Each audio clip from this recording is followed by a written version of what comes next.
বাংলাদেশের চোখে এখন স্বপ্ন একটাই, একদিন বিশ্বকাপের স্টেডিয়ামে বাজবে বাংলাদেশের জাতীয় সঙ্গীত। দোহা, মস্কো বা বুয়েন্স আইরেসের মতো শহরগুলোতে যখন গ্যালারিতে উড়বে লাল সবুজের পতাকা, তখন আর হাতে থাকবে না কোনো আর্জেন্টিনা বা ব্রাজিলের পতাকা। গোল হলে রোনালদো নয়, চিৎকার হবে বাংলাদেশের হামজা কিংবা সামিতের নামে, বাংলাদেশ বাংলাদেশ। এটা শুনতে হয়তো স্বপ্ন মনে হতে পারে, কিন্তু এখন তার অলীক নয়। ইতিহাসের এক সন্ধিক্ষণে দাঁড়িয়ে বাংলাদেশ, যেখানে একটিমাত্র সমীকরণ মিললেই 2030 বিশ্বকাপে খেলার স্বপ্ন হয়ে উঠতে পারে বাস্তব।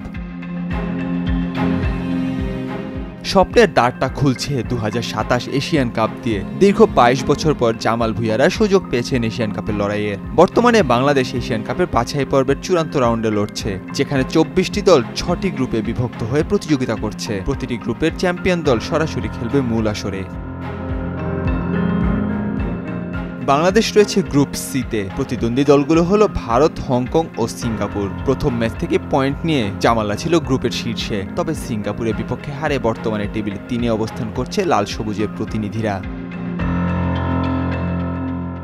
এখন ভারতের বিপক্ষে ঘরের মাঠে এবং হংকংয়ের বিপক্ষে হোম অ্যাওয়ে লেগ, এই 3 ম্যাচে জয় পেতেই হবে বাংলাদেশকে। তবেই 47 বছর পর এশিয়ান কাপে খেলা নিশ্চিত হবে জামাল হামজাদের।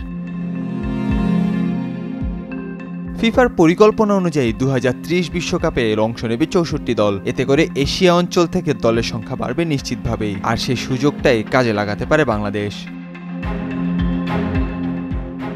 যদি বাংলাদেশ এশিয়ান কাপে ভালো পারফর্ম করতে পারে, তাহলে বিশ্বকাপে খেলা আর কল্পনার জগতে সীমাবদ্ধ থাকবে না, বাস্তবে পরিণত হওয়াও অসম্ভব হবে না।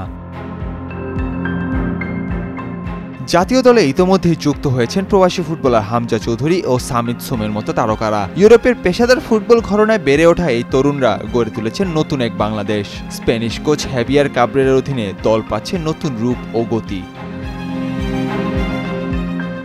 এই গতি ও প্রস্তুতি বজায় থাকলে শুধু দক্ষিণ এশিয়া নয়, গোটা এশিয়াতেই একদিন আধিপত্য বিস্তার করতে পারে লাল সবুজের দল। নাহিয়ান আরেফিন, নয়া দিগন্ত।